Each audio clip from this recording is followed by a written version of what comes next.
In the summertime 2000, I went on a study trip to USA.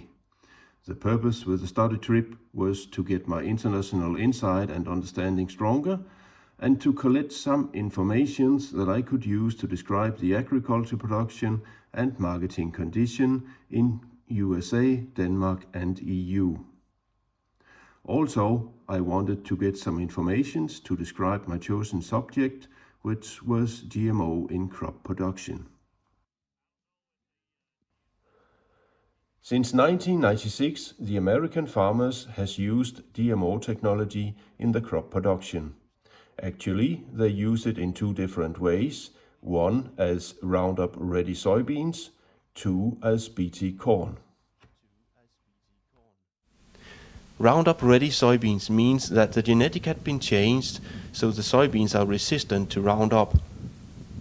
The farmers wait until the wheat is a little bit higher than the soybeans, then they spray one time with Roundup, and after 7 days everything is killed except the Roundup Ready soybeans. And that's it.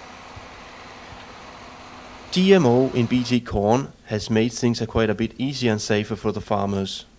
When the bugs and corn boys are going to bite the corn into the shank, then the corn will send out a bacterial stuff which will kill the bugs and corn boys immediately. The BT corn that has been altered to kill bugs and corn boys has gotten rid on the need to use pesticides and insecticides, which as we know are very hazardous to humans. This is Steve Kane. Steve Kane has a farm in southeast of Nebraska. He used the GMO type in crop production and tell us now about the production and all the advantages about GMO. Hello, people of Denmark. My name is Steve Kane, and we're here near Dawson, Nebraska, in the United States of America, almost dead center in the U.S. I'm a farmer here, and our family's been in the farming operation for about 125 years now. I'm a fourth-generation farmer. We farm about 5,100 acres of row crops, and consisting of about 50% of soybeans and 50% of corn. And so we'd have about 2,200 acres of corn and about 2,800 acres of soybeans. We're standing here in a field that this is GMO corn. This is BT, so it is actually corn borer resistant, and it also has rootworm resistance in it. The advantage of that for us is that with a large number of acres to harvest, when the corn gets to be dry in the fall, sometimes the bugs will eat into the shank. Corn borers will eat into the shank of the plant, and when the ears are hanging down and dry, we get a large wind. In Nebraska, we get a very lot of wind, especially in the fall, and when the plants and the stalk is very dry, it begins to shake very bad, and the ears have a tendency to drop off if we don't have something to prevent the bugs from eating that shank out, and when we drop those ears, that's very costly to us. Also, with that many number of acres to harvest, it's hard for us to get to all the corn just exactly the time it should be harvested. And so really BT makes a big advantage for us as far as yield and timeliness of harvest, and we can kind of position our harvesting around the crops that we've got. The corn that we've got, we probably plant about 40% to 50% of our acres to GMO type corn. Rick Marine is hog producer in Bearsville, South Dakota. He also used the GMO type in his crop production, but he tells us about a disadvantage with a resistant problem and how to protect about it. Our beans, we do have Roundup Ready beans. We have some BT corn and Liberty Link corn, which is GMOs. We use the Roundup Ready beans on about half of our acres if we really have a bad weed problem, because the Roundup, we can spray that and that kills everything but the beans.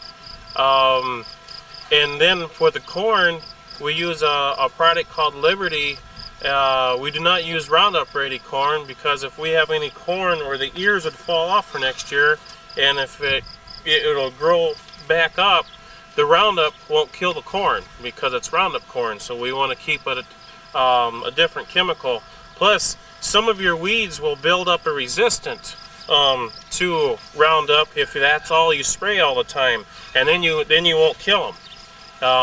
So if you can use different chemicals to try to kill weeds in your beans, and then different chemicals try to kill weeds in your corn, then these weeds won't become resistant to the spray that you're using. I guess we use the GMO. We feel that it's safe. I guess I eat it, and I'm not growing a second head off my shoulder or nothing. It's been tested quite extensively through the United States, and I guess we have very high confidence in our laboratories that test it, and so we don't have a problem with it. At the moment, the agriculture in the whole wide world is going through a change process and development. It also will have a consequence to the society around. WTO is playing the game in that way. The objective is to do away with the export restrictions and to make a free trade area in the whole wide world.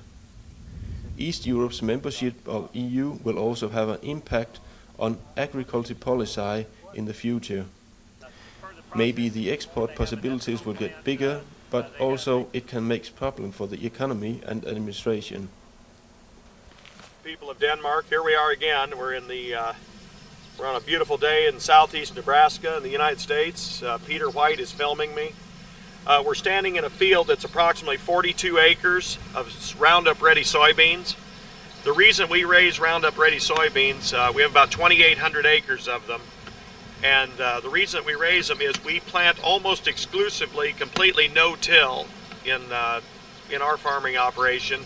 We can go in, plant the soybeans in the spring right into the corn stubble from last year that was not even touched mechanically. We will just go right in with our planters and plant the seed, and then come back about 30 to 45 days later with one application of Roundup at about 1 quart per acre.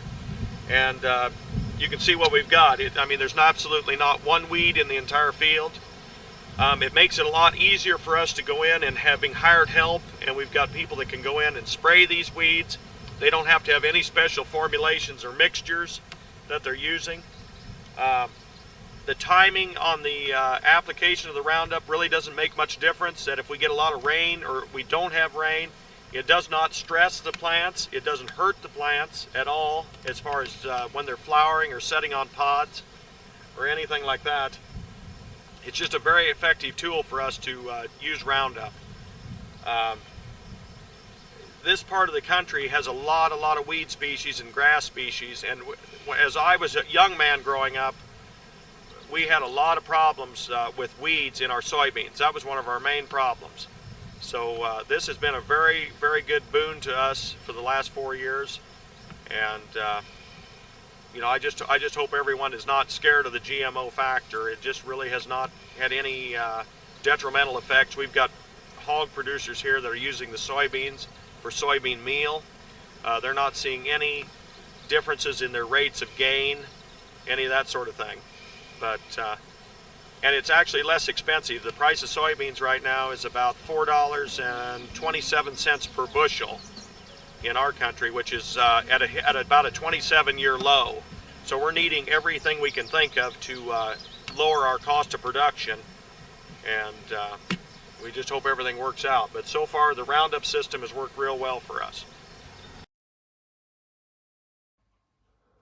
At the moment, the resistance to GMO is very high all over Europe, but the possibility advantages is so great that we must conclude that GMO is here to stay, also in the crop production.